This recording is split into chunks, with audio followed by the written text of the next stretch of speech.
सोचिए आप mall shopping करने गए हैं। आपके पास सिर्फ 500 रुपीज है और आपको टी शर्ट भी लेना है और सैंडल भी, और पैसे सीमित हैं। इसी समय पर आपके काम आता है उपभोक्ता का इष्टतम चयन। वेलकम टू फ्यूकी एजुकेशन। मैं रश्मि परिहार आपके लिए क्लास 12th की इकोनॉमिक्स लेकर आई हूँ, जिसका कि हम सेकंड चैप्टर कवर कर रहे हैं। सेकंड चैप्टर का आज जो हम टॉपिक कवर करेंगे वो हमारा 8 टॉपिक होगा आज। तो चलिए स्टार्ट करते हैं आज की क्लास। तो हमारे चैप्टर का नाम तो जैसे कि पता है आपको कि उपभोक्ता के व्यवहार का सिद्धांत, ठीक है, थ्योरी ऑफ कंज्यूमर बिहेवियर। और जो हमारा टॉपिक है आज का वो है उपभोक्ता का इष्टतम चयन। उपभोक्ता का इष्टतम चयन मतलब कि उपभोक्ता सबसे ज्यादा कहाँ पे सेटिस्फाई होगा, किस चीज का चयन करेगा, किस वस्तु या सेवा का सिलेक्शन करके उसको सबसे ज्यादा इष्टतम संतुष्टि मिलेगी। ठीक है, तो वो कैसे चयन करेगा वस्तुओं और सेवाओं का, किस प्रकार से वो चयन करे कि उसे अधिक से अधिक सबसे अधिकतम संतुष्टि की प्राप्ति हो सके। तो चलिए देखते हैं। देखिए, इष्टतम संतुष्टि उपभोक्ता की संतुष्टि है ना। अब इष्टतम संतुष्टि उपभोक्ता संतुष्टि का मतलब है कि जब उपभोक्ता एक उत्पाद या सेवा का उपयोग करके उसकी अपेक्षाओं और जरूरतों को पूरा करता है तो वह संतुष्ट महसूस करता है। यह अनुभव उपभोक्ता की खरीदी, उपयोग और सेवा से जुड़ा होता है। देखिए, इष्टतम संतुष्टि मतलब उपभोक्ता चयन, जैसे उसके सामने ऑप्शन आते हैं। हमें आप एक अर्थशास्त्र हम पढ़ रहे हैं तो हमने शुरू से स्टार्टिंग से यही पढ़ा है कि अर्थशास्त्र में चुनाव की समस्या हमें समय समय पर देखने को मिलती, क्योंकि हमारे पास सुविधाएं कम है, हमारे पास पैसे कम है।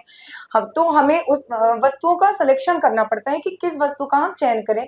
जैसा कि हमने बार बार इस चीज को पढ़ा है कि हमारे पास जो सीमित आय है, मतलब कि हमारे पास पैसे क्या है, कम है, और हमारी जो इच्छा है वो बहुत ज्यादा है। और कम पैसे से हम अपनी इच्छाओं को किस प्रकार से पूरा करें, कौन सी वस्तु का हम सिलेक्शन करें, कौन सी वस्तु को हम चुनें जिससे अधिकतम संतुष्टि के प्राप्त हो सके हमें। तो इष्टतम संतुष्टि उपभोक्ता संतुष्टि मतलब उपभोक्ता। अब उपभोक्ता से आपको बताने की जरूरत नहीं, क्योंकि आपको उपभोक्ता तो एकदम अर्थशास्त्र में रट चुका है, क्योंकि सभी उपभोक्ता हैं, क्योंकि हम सब किसी ना किसी वस्तु या सेवा का उपभोग करते हैं। तो उपभोक्ता जब एक उत्पाद, ठीक है, एक कुछ उत्पाद है या सेवा है ना, कोई भी वस्तु है, कोई भी प्रोडक्ट आप यूज कर रहे हैं, सेवा है, का उपयोग करता है और उसकी अपेक्षाओं और जरूरतों को पूरा करता है। ठीक है, और अब क्या करता है फिर उपयोग करके वस्तु या सेवाओं का उपयोग करता है और अपेक्षाओं को और अपनी जरूरतों को पूरा करता है। तो वह क्या करता है, संतुष्ट। तब आप क्या होते हैं, संतुष्ट होते हैं। भाई आपको कभी लगेगा कि भाई आज मुझे फोन लेना है, कभी लगेगा आज मुझे लैपटॉप की जरूरत है, कभी लगेगा आज मुझे ड्रेस लेनी है ना, कभी आपको बुक्स की जरूरत है। तो आप समय समय पर अपनी जो आपकी जरूरतें होती हैं, समय समय पर उस जरूरतों को आप पूरा करते हैं और उससे आपको संतुष्टि मिलती है, उससे आप सेटिस्फाई होते हैं। यह अनुभव उपभोक्ता की खरीदी, उपभोक्ता खरीदता है, उपयोग करता है। भाई आप क्या करते हैं, आप सामान खरीदते हैं, मार्केट जाते हैं, ऑनलाइन शॉपिंग करते हैं, किसी भी प्रकार से आप वस्तुओं को खरीदते हैं और उसका यूज करते हैं, उपयोग करते हैं, और सेवा से जुड़ा हुआ है ना। तो हम क्या करते हैं, सेवा भी होती है, सेवा भी हो सकती है। भाई वस्तुओं का हमने लिया, सेवा भी हो सकती है। सेवा में भी आप जैसे टीचर्स हैं, डॉक्टर्स हैं, है ना, जो आप ट्रैवलिंग के लिए जाते हैं बसेस में, उनके ड्राइवर्स हैं, तो ये सब जो सेवा से जुड़े हुए हैं। तो चाहे आप वस्तु खरीदते हो या सेवा लेते हो, तो उनसे आपकी जरूरतें क्या होती हैं, पूरी होती हैं और आप उससे संतुष्ट होते हैं। ठीक है, उपभोक्ता संतुष्टि के कुछ महत्वपूर्ण पहलू हम देखते हैं। गुणवत्ता, उत्पाद या सेवा की गुणवत्ता उपभोक्ता की संतुष्टि को सीधे प्रभावित करती है। अब देखिए, किसी वस्तु या सेवा, कोई भी वस्तु है, कोई भी वस्तु है और सेवा है, उनके गुण जो होते हैं, है ना। भाई हमने देखा कि चलिए हमको डॉक्टर को दिखाना है, तो हम क्या, हमें किसी ने बताया भाई वो डॉक्टर बहुत अच्छा है, चलिए हम उसके पास आप दिखाएंगे तो आपको जल्दी इंप्रूवमेंट हो जाएगा, आप जल्दी ठीक हो जाएंगे। तो हम क्या करते हैं, हम उस डॉक्टर के पास जाते हैं। कोई वस्तु हम खरीद रहे हैं, मान लीजिए आप टी शर्ट ही खरीदने गए हैं, तो आपको इस दुकान में नहीं, आपको लगेगा अरे उस दुकान का मटेरियल बहुत अच्छा रहता है, मैं वहीं से लूंगा। तो यहाँ पे वस्तु और सेवा की गुणवत्ता पे बात की गई है कि उसके गुणों को देखकर उससे जो संतुष्टि प्राप्त होती है कि भाई ये चीज बहुत अच्छी है, इसकी क्वालिटी बहुत अच्छी है, तो आप फिर उससे प्रभावित हो जाते हैं। उपभोक्ता जो होता है सीधे उससे प्रभावित होता है। मूल्य और कीमत। अब सेकंड, पहले हमने क्या देखा, गुणवत्ता, फिर हमने देखेंगे यहाँ पे कि प्राइस की बात हो रही है, ठीक है। उपभोक्ता संतुष्ट होते हैं जब उन्हें किसी उत्पाद या सेवा का मूल्य उचित लगता है। अभी आप शॉपिंग करने जाते हैं, जब आप कोई भी चीज देखते हैं, बहुत सारी चीजें आप वहां पे देखते हैं, बहुत सारी चीजें आपको पसंद भी आती हैं, फिर आपको जब आप उसका प्राइस देखते हैं तो थोड़ा सा आपका मन वो होता है कि भाई मेरे पास इतने पैसे नहीं है। लेकिन कभी ऐसा होता है कि भाई आपने प्राइस देखा और लगे अरे ये तो मेरे बजट में है, इसको मैं परचेज कर सकता हूँ, तो फिर आप क्या करते हैं कि आप उससे बहुत जल्दी संतुष्ट हो जाते हैं और जल्दी उसको खरीद लेते हैं, ले लेते हैं, क्योंकि उसका जो मूल्य और कीमत आपको सीधे प्रभावित कर देती है कि मतलब बहुत अच्छा है, ठीक है। उपभोक्ता संतुष्ट होते हैं। अब उपभोक्ता सबसे पहले मूल्य और प्राइस देख के वस्तुओं का और सेवाओं का बहुत जल्दी उसको उचित लगता है कि भाई ये हमारे बजट में है। अब जहाँ सेवा की बात की गई है, अब जैसे डॉक्टर्स हैं या फिर ट्यूशन कहीं आप जा रहे हैं, अब आपको वहां पे कम पैसे में ये अच्छी चीज मिल रही है, अच्छी सुविधा मिल रही है, आप वो डॉक्टर्स फीस भी कम ले रहे हैं पर उनसे आपको फायदा ज्यादा अच्छा मिल रहा है, टीचर्स पढ़ा रहे हैं पर वहां पे आपकी कम फीस लगे तो आप उससे ज्यादा सेटिस्फाई होते हैं, ठीक है। अब ग्राहक सेवा, अगर विक्रेता या सेवा प्रदाता से अच्छा समर्थन और ग्राहक सेवा मिलती है तो उपभोक्ता अधिक संतुष्ट होता है, ठीक है। ये भी है कि भाई अगर विक्रेता है, सेवा प्रदाता से जो उसको अच्छा समर्थन मिलता है और ग्राहक जो सेवा देते हैं मिलती है, तो उपभोक्ता क्या करता है कि अधिक संतुष्ट हो जाते हैं, उससे उनको अधिक संतुष्टि मिलती है। समय और सुविधा, समय पर सेवा या उत्पाद की डिलीवरी उपभोक्ता संतुष्टि में अहम भूमिका। भाई समय से हमने कोई वस्तु मंगवाई है, हमें समय से मिलती है, और या हमें सेवा भी जो बात हो गई, भाई सेवा की जो बात हो रही है वो भी अगर हमें टाइम पे मिलता है, समय पे हमें चीजें उपलब्ध हो जाती है, तो उससे उपभोक्ता बहुत जल्दी संतुष्ट होता है, उनको संतुष्टि मिलती है, ठीक है। अब हम ये बंडल की बात कर रहे हैं, तो बंडल क्या है। अब हमने बात की, हमारा जो टॉपिक है उपभोक्ता का इष्टतम चयन। उपभोक्ता का इष्टतम चयन कहाँ पे होगा, वो कौन सी ऐसी वस्तुओं का सिलेक्शन करेगा, कौन सी ऐसी वस्तुओं को चयन करेगा, चुनेगा, जिससे उसको इष्टतम संतुष्टि मिल सके। तो देखिए, बंडल का अर्थ है एक साथ कई वस्तुएं सेवाओं का एक पैकेज जो समूह के रूप में बेची जाती है। अब यहाँ बंडल आपने बहुत बार ऐसा सुना होगा, भाई नॉर्मली लैंग्वेज में, नॉर्मली भाषा में भी हम बात करते हैं इसका बंडल ना, तो बंडल जो किसी वस्तुओं का एक समूह होता है, इकट्ठे जो करके बेची जाए, है ना। बंडल हो, उसमें सामान बहुत सारे हो पर एक वो पूरा उसका बंडल बना हो, बंच बना हो। तो देखते हैं, एक साथ कई वस्तुएं सेवाएं जो एक पैकेज या समूह के रूप में बेची जाती हैं। एक उसका पैकेज रहता है कि आपको ये लेना है, इसमें ये चीजें शामिल है, ठीक है, एक समूह होता है। अब यह एक प्रकार का पैकेजिंग या संयोजन होता है, जिसमें, है ना, पैकेजिंग होता है या संयोजन मतलब बहुत सारी वस्तुओं का मिला जुला संयोजन होता है। उत्पाद या सेवाएं एक साथ एक मूल्य पर उपलब्ध होती हैं, एक साथ एक मूल्य पर उपलब्ध होती हैं। मान लीजिए कि बंडल है, एक बंडल है, मान लीजिए उसमें सेब कम है, केले ज्यादा है, ठीक है। दो दो वस्तुओं के समूह का एक बंडल बना हुआ, उसमें क्या है, सेब कम और केले ज्यादा। पर आपको लगेगा चलो, अब प्राइस क्या है, मान लीजिए वो आपको 200 में मिल रहा है, अब आपको लगेगा भाई सही है, ठीक है, मैं केले भी ज्यादा ले लूंगा, सेब कम है तो चलेगा मेरे लिए, लेकिन मैं सेटिस्फाई हूँ इससे, तो आप उस बंडल को खरीद लेंगे। तो ये यहाँ पे आप उस बंडल का सिलेक्शन करेंगे तो आपको, और मान लीजिए किसी में ऐसा हो जाए कि भाई सेव ज्यादा है, दूसरा बंडल ऐसा भी हो सकता है, दो बंडल हम लेंगे एग्जाम्पल के तौर पे, तो एक बंडल ऐसा है जिसमें सेब की संख्या ज्यादा है, केले कम है, एक में केले कम है, सेब ज्यादा है, एक में सेब कम है और केले ज्यादा है। अब आपको इसमें ये चुनना है कि आप दोनों बंडलों में से किसमें ज्यादा सेटिस्फाई होंगे, कौन सा बंडल आपको खरीदना है, कौन सा बंडल का चयन करना है आपको, जिससे आपको अधिकतम संतुष्टि की प्राप्ति हो सके। अब बंडल वह पैकेज है जिसमें एक से अधिक उत्पाद या सेवाएं एक साथ किसी एक कीमत पर बेची जाती है, ताकि उपभोक्ता को यह अधिक आकर्षक, सस्ता और उपयोगी लगे। अब बंडल ये तैयार क्यों किए जाते हैं, अब बंडल ये इसलिए बनाए जाते हैं कि इसमें उत्पाद या सेवाएं भी हो सकती है इसमें, है ना। बहुत सारे ऑफर आते रहते हैं, भाई ये करवा ये इसके साथ ये चीज फ्री मिल जाएगी, या फिर ये आज के दिन ऐसा है कि आज करेंगे, अगर आज आपने ट्रीटमेंट लिया या फिर आज आपने ये क्लास ज्वाइन कर ली तो आपको ऐसा ऐसा फ्री रहेगा। तो वो उपभोक्ता जो है, जो कस्टमर होते हैं, उनको बहुत ज्यादा प्रभावित करता है, आकर्षक लगता है। ऐसे ही वस्तुएं होती हैं कि वस्तुओं को भी मतलब एक कीमत फिक्स रहती है और उसमें बंडल बना दिया जाता है, उसमें बहुत सारी चीजों को शामिल कर दिया जाता है, जिससे आकर्षक भी लगता है, सस्ता भी लगता है और उपयोगी। अब वो उपभोक्ता को क्या लगता है, भाई ये अट्रैक्ट भी करता है उनको, और सस्ता भी रहता है, और उनको उपयोगी भी लगता है कि भाई ये वस्तु तो हमारे काम की है और सस्ती भी मिल रही है, एक साथ मिल रही है, मिली जुली है जो समूह, तो हमारे ये काम की, और उससे वो आकर्षित हो जाता है और उसको खरीद लेता है, ठीक है। तो यहाँ पे आपने देखा कि जो एक पैकेज बना दिया जाता है, एक पैकेज मिलता है कि भाई ये पैकेज आप लेंगे तो आपको ऐसा ऐसा ये फ्री है। क्लासेस में भी होता है, जब आप वही ट्यूशन वगैरह पढ़ते हैं तो आपको ये पैकेज लेना है तो आपको ये कम प्राइस में मिल जाएगा, इतने टाइम के लिए है, ऑफर चल रहा है। ऐसे ही वस्तुओं में रहता है कि पूरा पैकेज है, आप खरीदेंगे तो अगर हमें लगता है कि हमारा बजट के अंदर है और ये सारी चीजें हमारे काम की हैं, तो हम उस वस्तु का चयन कर लेते हैं, उसको सेलेक्ट कर लेते हैं, क्योंकि वो हमें अट्रैक्टिव भी लगता है और सस्ता भी लगता है, कम प्राइस रहता है और उपयोगी। उसमें उसमें प्राइस भी कम रहता है और कम प्राइस में हमें ज्यादा चीजें मिल रही हैं, है ना, और जो हमारे उपयोग की है।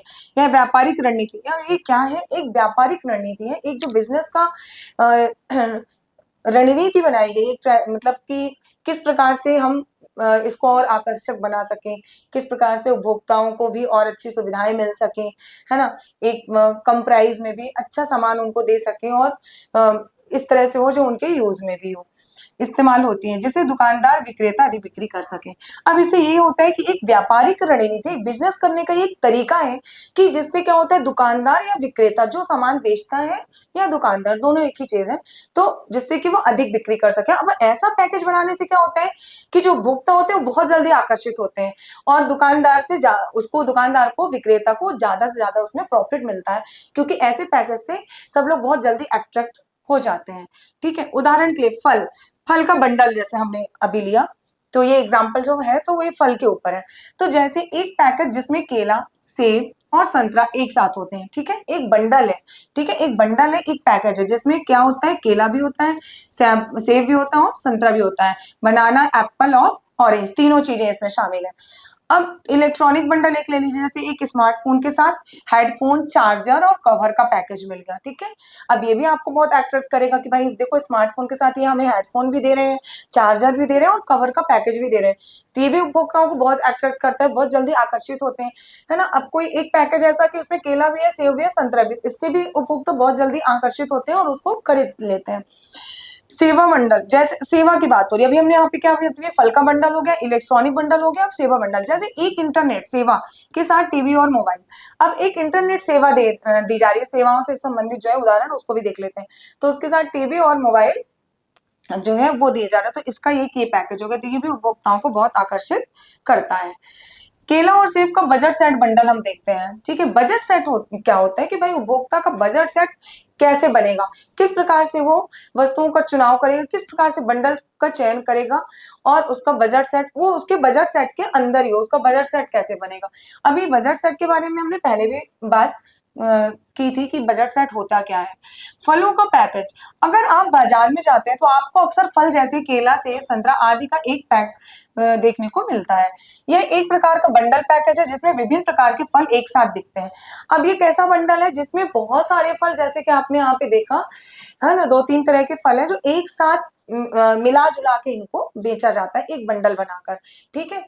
उपभोक्ता इसे एक साथ खरीदकर अपने बजट के भीतर अधिक विविधता पा सकते हैं। अब क्या होता है, उपभोक्ता ने इस बंडल को खरीदा और उससे ज्यादा सेटिस्फेक्शन मिला, उसको अधिकतम संतुष्टि मिली, क्योंकि उसे लगा भाई इस पैकेज में केला भी हमें मिल रहा है, सेब भी मिल रहा है, संतरा भी मिल रहा है, बहुत सारी चीजें एक पैकेज में मिल रही है और हमें कम मूल्य पे, कम प्राइस पे मिल रही है, ठीक है, कम कीमत पे मिल रही है, तो उसको इसमें ज्यादा प्रॉफिट, मतलब उसको लगता है कि मतलब हमें ज्यादा प्रॉफिट है, मेरे बजट सेट के अंदर ही है, ठीक है। उदाहरण के लिए 50 रुपए का फल बंडल जिसमें एक केला, एक सेब, एक संतरा शामिल हो सकता है।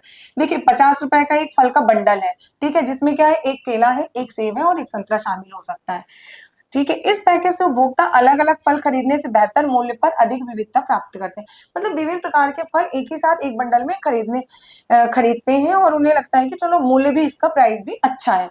स्वास्थ्य किट बंडल, अब एक स्वास्थ्य किट की बात हो रही है ना, आपसे, आपके स्वास्थ्य से रिलेटेड कोई किट आया है तो उसके लिए मेडिकल स्टोर में या फिर कहीं पे भी एक और तरीका यह हो सकता है कि स्वास्थ्य किट में केला और सेब जैसे फलों को एक साथ पैक किया जाए।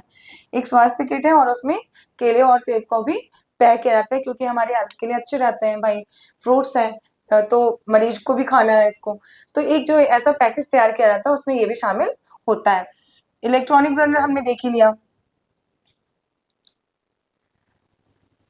अब यहाँ पे हमने स्वास्थ्य किट और केले जैसे फल का एक साथ पैक देखा किया जाए, ठीक है, क्योंकि ये फल पोषक तत्वों से भरपूर होते हैं, है ना, जैसे कि अभी मैंने बोला कि क्या रहते हैं, फल हमारे हेल्थ के लिए बहुत अच्छे रहते हैं और खासकर जब कोई बीमार है पेशेंट है तो उसके लिए और ज्यादा जरूरी रहता है उस टाइम पे। तो ये पोषक तत्व रहते हैं फ्रूट्स में, है ना। उसका एक बंडल किसी व्यक्ति के स्वास्थ्य के लिए लाभकारी हो सकता है ना। उसका एक बंडल, कोई भी व्यक्ति है, कोई भी मरीज है, पेशेंट है, तो वो अगर स्वास्थ्य किट लेगा तो उसमें ये चीजें भी शामिल है तो उसको ज्यादा बेहतर लगेगी और फिर उसको वो ले लेगा। उदाहरण के लिए एक पैक जिसमें केला, सेब और अन्य स्वास्थ्यवर्धक फल जैसे पपीता, संतरा शामिल हो सकते हैं। उपभोक्ता इसे साथ खरीदकर अपनी सेहत का ख्याल रख सकते हैं। अब उपभोक्ता इससे भी बहुत जल्दी आकर्षित होगा, क्योंकि उसमें केला भी है, सेब भी है, जो उसके स्वास्थ्य के लिए अच्छा है ना। फल जैसे पपीता, संतरा भी इसके साथ शामिल है, वो उसके हेल्थ के लिए और अच्छा है। तो इस प्रकार उपभोक्ता इससे भी आकर्षित होता है और उसको लगता है कि इससे मेरी सेहत अच्छी रहेगी और ये मेरे लिए बहुत जरूरी है, तो फिर वो उसको खरीद लेता है। ठीक है। अब एक दृष्टि की यहाँ पे बात हो रही कि एक दृष्टि का अर्थ क्या हो सकता है, एक तरफा दृष्टिकोण, है ना। एक दृष्टि, अब आपको ये नाम से समझ में आ रहा है कि एक दृष्टि की बात हो रही है। एक तो एक तरफा दृष्टिकोण मतलब एक तरफा से जो देखा जाए, एक पक्ष से जो देखा जाए, एक पक्ष के दृष्टिकोण से जो देखा जाए। जब उपभोक्ता किसी निर्णय, वस्तु या सेवा के बारे में केवल एक पहलू से सोचते हैं, उपभोक्ता क्या करते हैं, जब कोई कोई निर्णय लेना है वस्तु या सेवा के बारे में, कोई वस्तु है या सेवा के बारे में, जैसा कि अभी आपने बहुत सारे एग्जांपल्स देखे सेवा और वस्तुओं से रिलेटेड, तो के बारे में केवल एक पहलू के बारे में सोचते हैं, मतलब वो किसी एक पक्ष के बारे में ही सोचते हैं, तो और अन्य पहलुओं को नजरअंदाज कर देते हैं, मतलब और पहलुओं पे वो ध्यान ही नहीं देते हैं, उनको अवॉइड करते हैं, उनको नजरअंदाज कर देते हैं और वो सिर्फ एक पहलू पर ही फोकस करते हैं। ठीक है। तो ये क्या कहलाता है, एक दृष्टि कहलाता है। क्या कहलाता है ये, एक दृष्टि अनधिमान। ठीक है। तो ये क्या कहलाता है, जब एक पहलू पे ही ध्यान दिया जाए और अन्य पहलुओं को नजरअंदाज कर दिया जाए, तो ये एक दृष्टि अनधिमान कहलाता है। उदाहरण के लिए, उपभोक्ता केवल कीमत के आधार पर किसी उत्पाद का चयन करते हैं। अब देखिए, सबसे पहले उपभोक्ता की जो थिंकिंग होती है सभी की है, आप भी यही सोचते हैं, आपके पेरेंट्स भी ऐसा सोचते हैं, हम सब ऐसा सोचते हैं, जब भी हम कोई सामान खरीदने जाते हैं तो हम सबसे पहले प्राइस पे फोकस करते हैं, प्राइस देखते हैं कि भाई इसका प्राइस क्या है। क्वालिटी भी देखते हैं लेकिन पहले प्राइस भी देखते हैं कि क्वालिटी भी हमें अच्छी मिले, चीजें भी हमें अच्छी मिले, लेकिन प्राइस भी उसका अच्छा हो जो हमारे बजट के अंदर हो। ठीक है। तो उपभोक्ता केवल कीमत के आधार पर किसी उत्पाद का चयन करते हैं, उनको लगता है प्राइस तो हमें कम। भाई अगर आप जाते हैं तो दुकानदार अगर आपको प्राइस बताते भी हैं तो आप फिर क्या करते हैं, उसको बहुत अपने से उसमें कुछ कंसेशन चाहते हैं, उसमें कुछ डिस्काउंट आपको चाहिए तो आप और भी बोलते हैं और कम करने के लिए बोलते हैं, है ना, बार्गेनिंग करते हैं। तो ये सब चीजें उपभोक्ता करते हैं। लेकिन यह एक अन्य महत्वपूर्ण पहलू जैसे गुणवत्ता, उपयोगिता या ब्रांड प्रतिष्ठा की नजर। अब एक दृष्टि की जो बात हो रही है उसका यहाँ पे आशय क्या है, आपने यहाँ पे जान लिया कि उपभोक्ता क्या करता है, एक पहलू को देखता है और सारे पहलुओं को नजरअंदाज करता है। जैसे कि वो यहाँ पे क्या बताया गया कि कीमत को देखता है, वो क्या करता है यहाँ पे, कीमत को, सिर्फ प्राइस देख रहा है और सारी चीजों को अवॉइड कर रहा है। जैसे कि उसकी गुणवत्ता, मतलब उसके उस वस्तु के अंदर क्या क्या गुण है, उसकी उपयोगिता कितनी है, उसका ब्रांड क्या है ना, इस सब चीज को वो क्या करता है, नजरअंदाज कर देता है। वहां पे वो सिर्फ प्राइस देखना चाहता है कि प्राइस क्या है, और ये सारी चीजों को नजरअंदाज कर देता है, ये सारे पहलुओं को वो अवॉइड करता है। ठीक है, यही है एक दृष्टि। उपभोक्ता का एक दृष्टि अनधिमान कैसे, यदि आप इस संयोजन का उपयोग उपभोक्ता व्यवहार के संदर्भ में कर रहे हैं तो इसका मतलब हो सकता है कि उपभोक्ता केवल अपनी व्यक्तिगत प्राथमिकताओं या एक तरफा दृष्टिकोण से निर्णय ले रहे हैं। मतलब वो अपनी व्यक्तिगत जो उसकी पर्सनल जो है उसकी प्राथमिकता, कि भाई उसकी प्राथमिकता क्या है, वो किस उस वस्तु के लिए उसकी क्या थिंकिंग है, मतलब उसको जरूरत क्या है उस वस्तु की, वो वस्तु उसके लिए प्राथमिक है कि नहीं, मतलब बहुत जरूरी है कि नहीं। एक तरफा दृष्टिकोण से निर्णय ले रहे हैं जो अन्य नियमों, संतुलन या वैधता से मेल नहीं खाते। अब वो क्या करता है कि एक पक्ष को देखता है और उसकी वस्तु की सारे पक्ष को वो देखता ही नहीं, पहलू से वो कीमत पे फोकस करता है, तो फिर क्या होता है, वो अन्य नियम, संतुलन, वैधता से मेल वो नहीं खाते हैं। एक तरफा दृष्टिकोण उसका रहता है इसमें। उदाहरण के लिए, यदि उपभोक्ता केवल कीमत को ध्यान में रखते हुए गुणवत्ता, उत्पाद का उपयोग और ब्रांड प्रतिष्ठा को नजरअंदाज करते हुए खरीदारी करता है तो इसे एक प्रकार का एक दृष्टि अनधिमान कहा जाता है।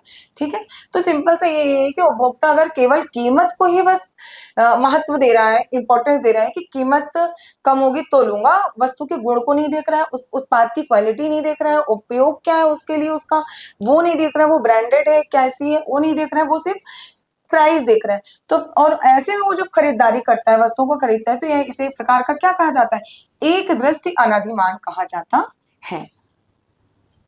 अब बजट रेखा, बजट लाइन क्या है, आप सॉरी बजट लाइन क्या है आपकी, देखिए, बजट रेखा वह रेखा होती है जब उपभोक्ता के बजट और उसके द्वारा खरीदी जा सकने वाली वस्तुओं के बीच एक सीमा रेखा को दर्शाती है। अब बजट रेखा क्या होती है, अभी हमने इसका लास्ट उसमें भी बात की थी कि बजट रेखा क्या होती है, कि आपका बजट कितना है, आपको एक बजट के अंदर ही अपना जो भी है काम करना है, खरीदारी करनी है, जो भी करना है, तो अपने बजट के अंदर करना है आपको। यह रेखा एक ग्राफ पर होती है, यह दिखाती है कि एक व्यक्ति परिवार कितने उत्पादों को अपनी सीमित आय के तहत खरीद सकता है। मतलब एक बजट लाइन होती है कि इसके बाहर मैं नहीं जा सकता क्योंकि मेरे पास इतना बजट नहीं है ना। तो वो एक जो ग्राफ पर होती है ना, जो दिखाती है कि एक व्यक्ति, एक परिवार कितने उत्पादों को अपने सीमित आय, मतलब आय तो उनके पास कम है, पैसे कम है, और उसी कम आय से, कम सीमित आय से किस प्रकार से अपनी खरीदारी करता है। ठीक है, बजट रेखा उपभोक्ता की वित्तीय स्थिति और उपलब्ध संसाधनों का प्रदर्शन करती है। अब बजट रेखा क्या बताती है कि उपभोक्ता की स्थिति क्या है, उसकी वित्तीय स्थिति क्या है, उसके पास कितने पैसे हैं, और उसके पास संसाधन का जो है वो बताती है, उसका प्रदर्शन करती है, दिखाती है उसको। यदि किसी उपभोक्ता के पास निश्चित राशि है, मतलब एक फिक्स राशि है, मतलब पैसे हैं कि इतने ही पैसे हैं, तो वह उस राशि के भीतर दो विभिन्न वस्तुओं जैसे केला और सेब कितनी मात्रा में खरीद सकता है, यह बजट रेखा द्वारा निर्धारित किया जाता है। अब मान लीजिए कि उसके पास सिर्फ 100 रुपए है, तो अब वो 100 रुपए में से उसको फ्रूट्स खरीदना है, तो वो कैसे खरीदेगा, क्योंकि उसको भाई उसी 100 रुपए के अंदर काम करना है, उसी 100 रुपए के अंदर खरीदारी करना है, उस 100 रुपए के बाहर वो नहीं जा सकता क्योंकि उसके पास पैसे ही नहीं है उसके। तो उस फिक्स राशि में उसके पास मात्र 100 रुपए, वो फिक्स राशि है उसके पास, तो उसी राशि के भीतर उसे दो विभिन्न वस्तुओं को कितनी मात्रा खरीदनी है, ये उसकी बजट रेखा निर्धारित करती है। इष्टतम मंडल, अब सेटिस्फेक्शन बंडल जो है, इष्टतम बंडल को अगर आप संतुष्टि बंडल या संतुष्टि का पैकेज, आप संतुष्टि बंडल भी बोल सकते हैं इष्टतम बंडल को, और संतुष्टि का पैकेज भी बोल सकते हैं, संदर्भ में ले रहे हैं। तो उपभोक्ता को संतुष्टि और विकल्पों से जुड़ा हो सकता है। अब विकल्प कैसे, भाई वो कौन सा बंडल चुने, ये विकल्प हो गया उसका, और किस बंडल से उसे संतुष्टि मिलेगी, ये चीज, कि कौन सा ऐसा बंडल वो चुने जिससे उसको संतुष्टि मिले। उदाहरण के लिए जब उपभोक्ता को विभिन्न विकल्पों में बंडल दिए जाते हैं, जैसे एक पैकेज में विभिन्न फल या सेवाएं, तो ये उसके बजट और संतुष्टि के आधार पर होता है बजट। अब देखिए, जब उपभोक्ता को विकल्प दिए जाते हैं, बंडल दिए जाते हैं, दो बंडलों का एक पैकेज उनको दिया जाता है कि भाई आप कौन सा खरीदना चाहेंगे। अभी हमने बताया कि एक में केले ज्यादा है तो सेब कम है, एक बंडल ऐसा कि सेब ज्यादा है केले कम है, तो वो कौन सा खरीदना चाहेगा, और बंडलों की कीमत क्या है, वो ये भी देखेगा कि कौन सी बंडल की, चलो मैं भले ही सेब कम है केले ज्यादा है और ये मेरी कीमत में है, मेरे प्राइस में है, जितना मैं, मेरे पास पैसे हैं उतने में ये बजट के अंदर ही आ रहा है, तो वो फिर उस चीज का सिलेक्शन करेगा। ठीक है, जो उसके बजट के अंदर हो। बजट रेखा और स्तंभ मंडल का संबंध, यह दोनों विषय मूल्य संतुष्टि के बीच संतुलन को दर्शाते हैं। बजट रेखा उपभोक्ता के पास उपलब्ध संसाधनों को दिखाती है, जबकि इष्टतम मंडल उसे पैकेज का प्रतिनिधित्व करती है, जो उपभोक्ता के लिए सबसे उपयुक्त संतुष्टि प्रदान करता है। यानी वह कितने और कौन से उत्पाद खरीद सकता है, उसके लिए वो सबसे संतोषजनक है।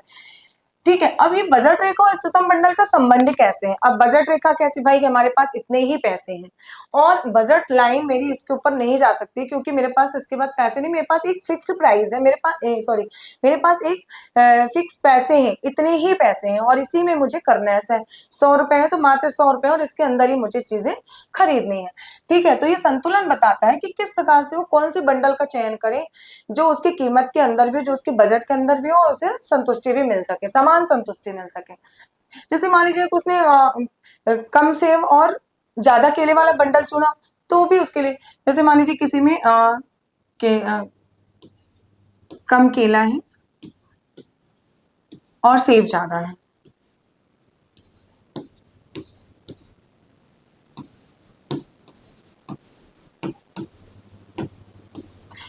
तो वो ये बंडल अगर चुनेगा, ठीक है, एक उसका ये हो गया।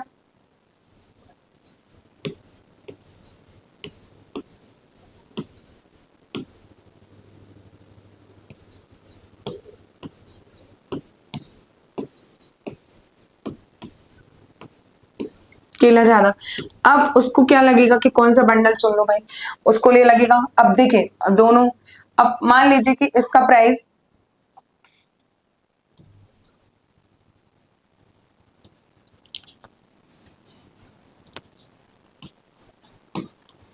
70 है, ठीक है, और इसका 90, ठीक है, ये हो गया इसका प्राइस।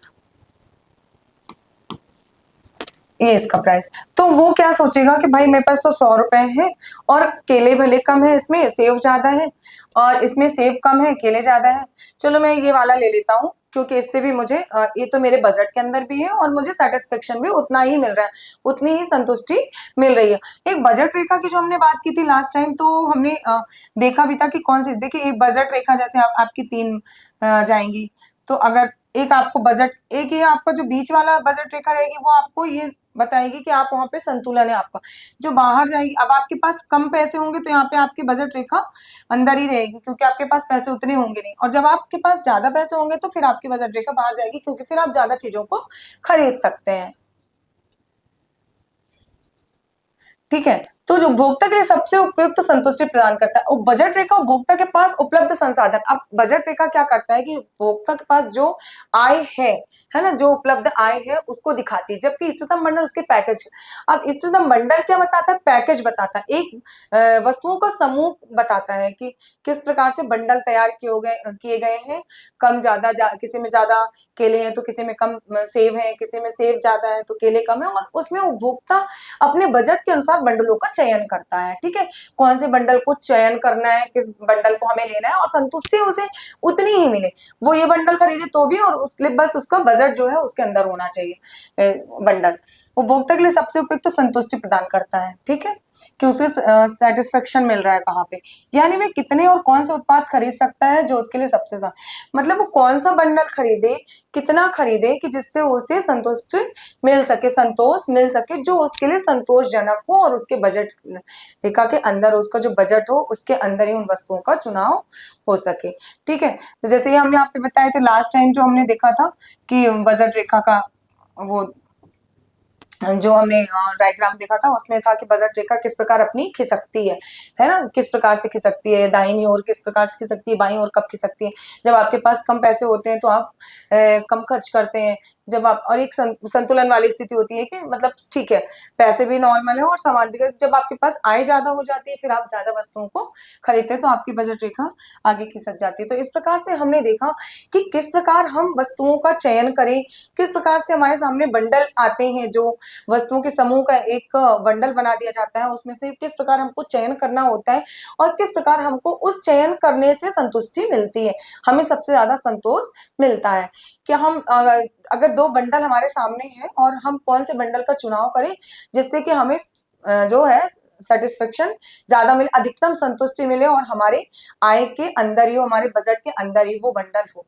ठीक है, तो अगर आज का ये वीडियो आपको अच्छा लगा हो तो वीडियो को लाइक, शेयर एंड सब्सक्राइब करना ना भूलें। बने रहिए फ्यूके एजुकेशन के साथ, फिर मिलते हैं। Thank you.